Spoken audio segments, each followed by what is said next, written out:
ఒక దారి దోపిడీ దొంగ ప్రపంచాన్ని శాసించిన గొప్ప మనిషిగా ఎలా మారాడో మీకు తెలుసా? ఇప్పుడు ఈ వీడియోలో తెలుసుకుందాం. త్రేతాయుగంలో గంగానది తీరాన ఉన్న నైమిషారణ్యంలో ప్రచస్తాముని కుమారుడైన రత్నాకరుడు చిన్నతనంలో దారి తప్పి ఒక బోయ కుటుంబంలో పెరిగాడు. విలువిద్యలో నైపుణ్యం సంపాదించిన రత్నాకరుడు కుటుంబాన్ని పోషించుకునేందుకు దారి దోపిడీలు, దొంగతనాలను వృత్తిగా చేసుకుని అడవికి యముడుగా తయారయ్యాడు.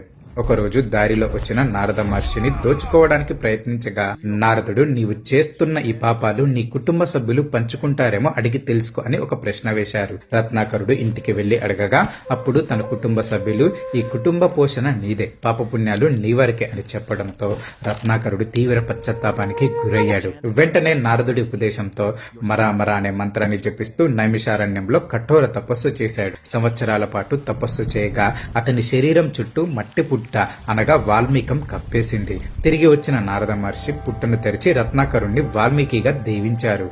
పుట్టలోంచి ఉద్భవించిన ఆ మహనీయుడు లోక కళ్యాణం కోసం శ్రీమద్ రామాయణాన్ని రచించారు. ఉత్తర భారతం నుంచి వలసబాట పట్టి దండకారణ్యం, గోదావరి తీరం గుండా శ్రీలంక వరకు పయనించి తన కావ్యాన్ని పూర్తి చేశారు. ఆయన జీవితం పశ్చాత్తాపానికి, ధర్మానికి నిదర్శనం. తెలుగు రాష్ట్రాల్లో అశ్వయుజ పూర్ణిమ నాడు వాల్మీకి జయంతిని పండుగగా జరుపుకోవటం ఆయన గొప్పతనానికి నిదర్శనం. వాల్మీకి మహర్షి చరిత్ర పాపాలు చేసిన మనిషి మళ్ళీ జన్మించగలడని నిరూపించిన సత్యం. జై Valmiki. Full video YouTube channel ఉంది, వెళ్ళి చూడండి.